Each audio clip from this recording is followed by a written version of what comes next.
What if magising ka sa pangyayaring puno ng bisyo ang paligid mo? Sigarilyo, droga, at malingawi. Maraming dahilan kung bakit maraming nalululong sa bisyo. Sabi nila para makalimot. Ngunit hindi nila alam na mas lalo lang nilang nilulunod ang kanilang sarili sa dilim. Ngayon, ito kami. Tao ginusto lang sumaya. Pero ngayon, unti-unti nang nawawala. Nakulong sa bisyo, kami rin yung may gawa.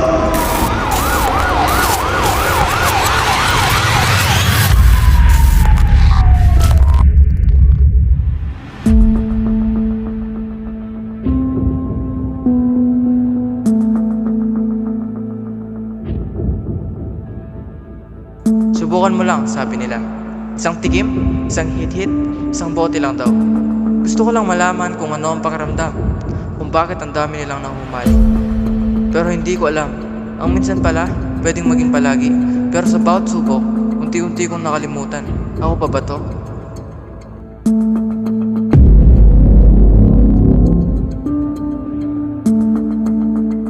Sa bahay, tahimik.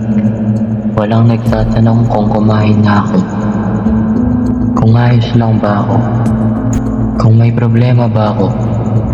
Kaya, hinanap ko sa labas ang gabay. Pero maling kamay ang umalalay. Bumagsak ako. Hindi dahil mahina ako. Kundi dahil wala akong mawakang matibay. Kaya ang bisyo ang yumakap sa akin.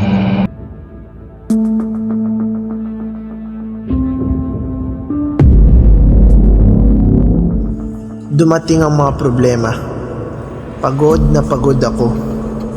Walang makausap, walang makaintindi. Kaya, nung inabot ng bisyo ang kamay nito, tinanggap ko.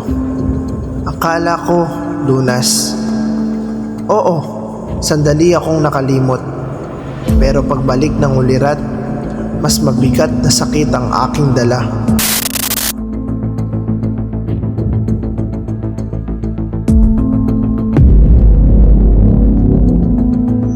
May mga barkada akong laging kasama, mga ngiting akala ko'y totoo. Sila yung nagturo kung paano tumakas, pero hindi kung paano bumangon. Huwag kang KG, sumama ka na lang. At dahil gusto kong tanggapin, sumama ako.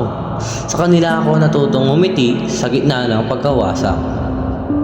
Pero sa loob ko, unti-unti na akong nauupos.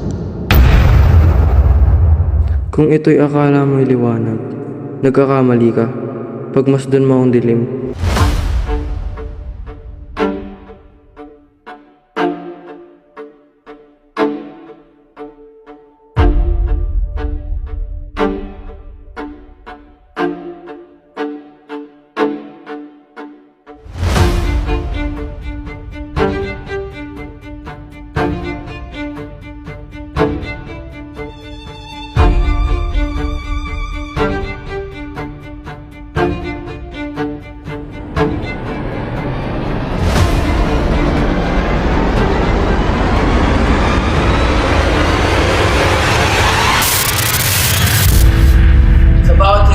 Kabataan, may tanong na paulit-ulit. Saan nga ba patungo ang ating kinabukasan? Sa usok ng bisyo o sa liwanag ng pagbabago? Sabi ng Republic Act 9165, bukasan ng droga, yakapin ng pag-asa. Hindi mo kailangan masira para lang maramdaman mo na buo ka. At sabi sa Republic Act 9211, usok ay iwasan, kalusugan ay pangalagaan. Dahil sa bawat hit-hit, bawat usok, unti-unting ninakaw ang iyong kinabukasan. Droga man o sigarilyo, parehong talikala ng kahapon.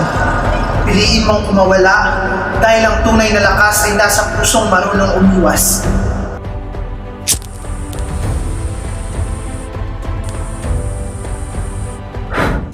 Piliin ang buhay, piliin ang pag-asa, piliin ang ikaw na malaya sa bisyo at malusog sa kinabukasan.